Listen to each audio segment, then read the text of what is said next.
Point, you wouldn't have convergence, or N0, you wouldn't have convergence. So the way I see it is, take a line, make a line from left to right. One end is the Crisis on Infinite Earths, and the very end of the right end is the convergence. Right, that's the original timeline from Crisis on Infinite Earths now to convergence, which takes place in the New 52. All that.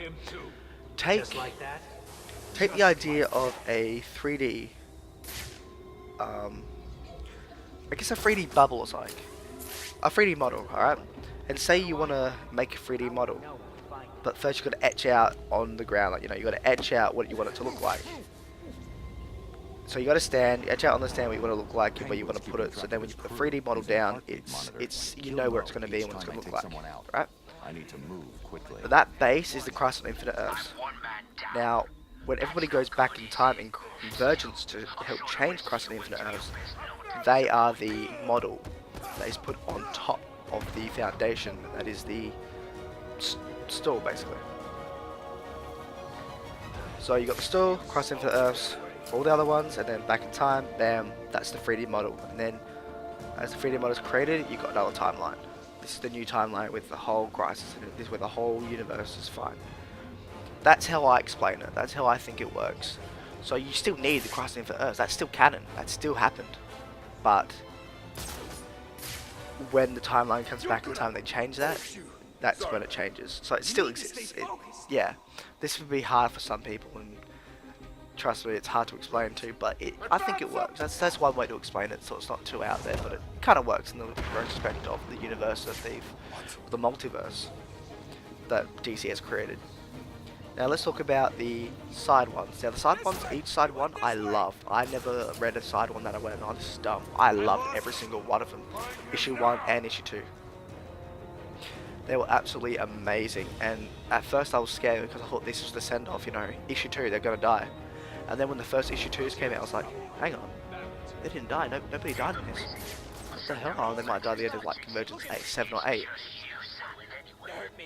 I was like, hang on, this is a bit strange. So when I read for the other second ones, and like, oh, nobody dies. And then there was a second one with the Times which said, we will continue this in number 7, I think it was? No, 6. Yeah, we'll continue this in number 6.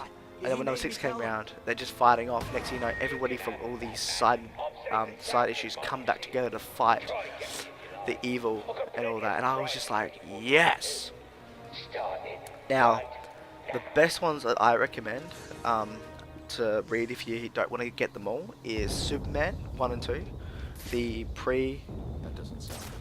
New 52 version, the Flashpoint, the before Flashpoint version basically, the pre-Flashpoint Question, where she is Renee Montoya. That was a really good one from Red Rucker, I believe it was.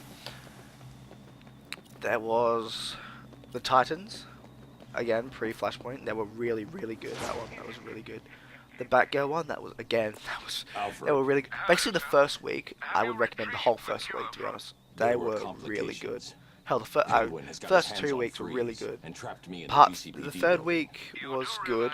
There were a few airs, more so than the airs, but Thanks for reminding they were good. me, I mean, I'm trying to remember. For the pre-Flashpoint, which was week 1, for the municipal structures. I would say if you had to choose between, right now. It's really hard because they were all great. The whole first week, I would say they were amazing.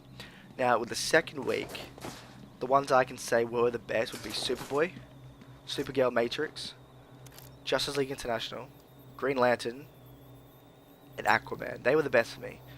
Batman, Shadow of the Bat and all that were okay, and you know, Green Arrow was good, Justice League, I said that was good, Suicide Squad was good, Superman Man of Steel was pretty good too, but the ones I mentioned I thought were superior. Now week 3 is a bit different. New Teen Titans, definitely, because Mark Wolfman came to them and it was amazing. The Adventures of Superman, again, amazing. 1 and 2 were great. Swamp Thing and Wonder Woman are a must-have. For the week 3 is the New Teen Titans, the Superman, Swamp Thing and Wonder Woman. Now, week 4, Pre-Crisis Infinite Earths, Booster Gold, bar none, get Booster Gold. It was amazing. Shazam, another great one. World's Finest, Plastic Man, the Freedom Fighters, great. They're the ones that I thought were the best for week 4, and that's all the side ones I would say for me that were great. Now, that's what I've got to say on Convergence. I absolutely loved Convergence. As a fan of the Pre-52 and even before that, even those stories, it's so good to hear that they're back. Everything's open. All the doors are open. If you want that character, you have a big enough say, your voice is heard. We're doing it. Only downside I can see is if they don't follow the canon of that universe, which I don't think they won't. I mean, when it was said that canon is kind of off the table, I think they meant as in canon for the universe New 52. So you still have the New 52 canon, but if they do a Pre-52, say Batman or Wonder Woman or a Flash, he's not going to be the New 52. So if you're a New 52 focused person, that means the cards are off the table because you don't know this universe, sort of thing.